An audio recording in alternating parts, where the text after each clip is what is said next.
Vladimir Putin ने एक एक करके यूक्रेन के तमाम शहरों पर ताबड़तोड़ हमले करने शुरू किए। पहले यूक्रेन के सैन्य ठिकाने उड़ाए, फिर रिहायशी इलाकों को निशाना बनाना शुरू किया। यूक्रेन के जो शहर एक समय पर जगमगाते थे, वो खंडहर में तब्दील होना शुरू हो गए। पुतिन का मकसद सिर्फ एक था कि यूक्रेन को नेस्तनाबूद करके रूस का वर्चस्व स्थापित करें और जीत का सहरा अपने सर बांधे।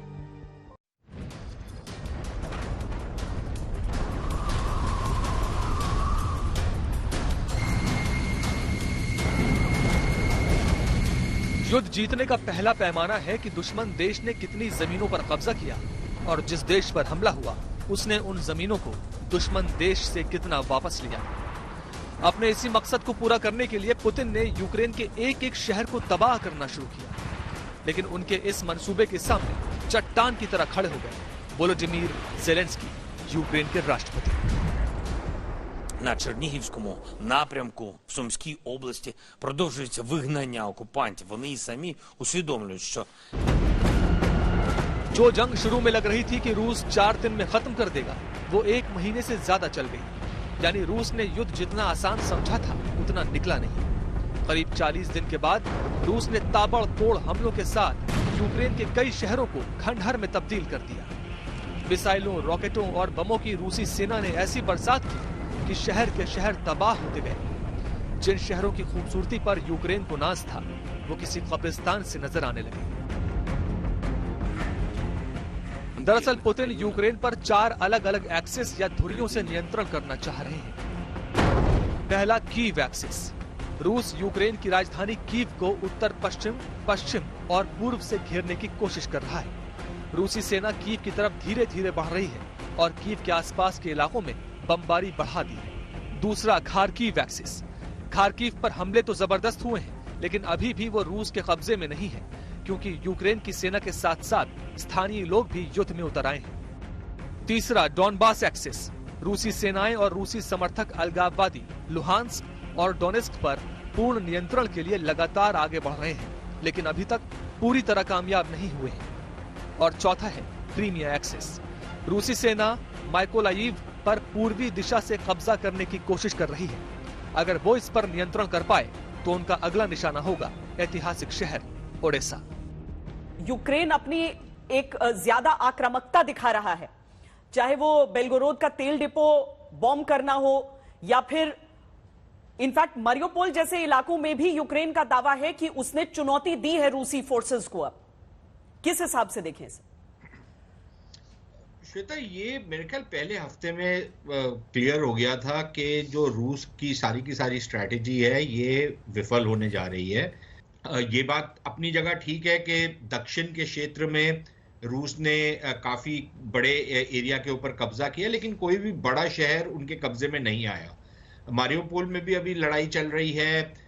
खैरसन उन्होंने ले लिया था, लेकिन उसमें भी अब वो पीछे हट रहे हैं। और कुछ जो खबरें आ रही हैं उसमें यूक्रेन की सेना वहां पर भी वापस आ गई है। पूर्व के क्षेत्र में कुछ एरियाज में, डॉनबास के एरियाज में उनकी उपलब्धियां रही हैं। वैसे इससे पहले रूस की सेना यूक्रेन के कई दूसरे शहरों पर नियंत्रण कर चुकी है।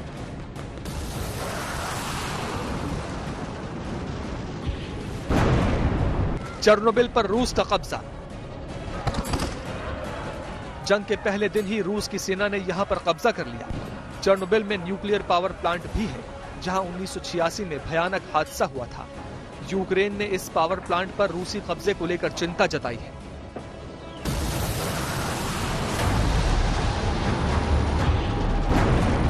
चेर्निहिव में संघर्ष जारी। यूक्रेन के उत्तर में स्थित चेर्निहिव प्रांत पर भी रूस की सेना ने कब्जा तो कर लिया है, लेकिन संघर्ष अब भी जारी है। यूक्रेन का दावा है कि चेर्निहिव में रूस की सेना बमबारी कर रही है, जहां की इमारतों और पुलों को तबाह कर रही है।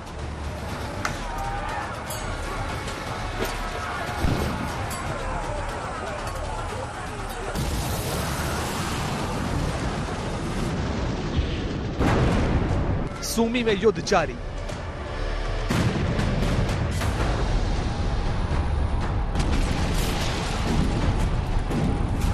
सूमी पर रूस की सेना ने कब्जा कर लिया था, लेकिन अब यूक्रेन का दावा है कि उसने इसे रूसी सेना के कब्जे से छुड़ा लिया है। सूमी वही इलाका है जहां 700 भारतीय फंसे हुए थे। जिन्हें बाद में निकाल लिया गया।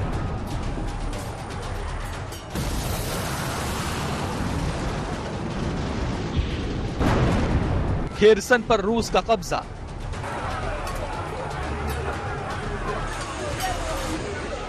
खेरसन में भी रूस की सेना का कब्जा होने की बात कही जा रही है। इसी इलाके में जपोरिजिया न्यूक्लियर पावर प्लांट है, जिस पर रूस की सेना ने कब्जा कर लिया था। हालांकि यहां भी उसे यूक्रेन की सेना की जवाबी कार्रवाई का सामना करना पड़ रहा है। खेरसन वही इलाका है जहां पर यूक्रेन का आरोप है कि आम नागरिकों को टारगेट करने के लिए रूस की सेना ने क्लस्टर बम का इस्तेमाल किया है, जो वॉर क्राइम है।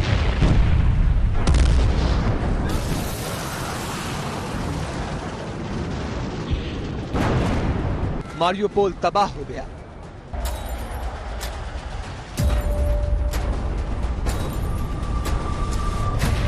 सबसे भयानक बमबारी मारियोपोल में हुई है। यूक्रेन के मुताबिक इस शहर में रूसी हमलों में 5000 लोग मारे जा चुके हैं। हजारों लोग बेघर हुए हैं। अस्पताल घायलों से भर गए हैं। हालात ऐसे हैं कि मृतकों को पार्कों और स्कूलों में दफन किया जा रहा है।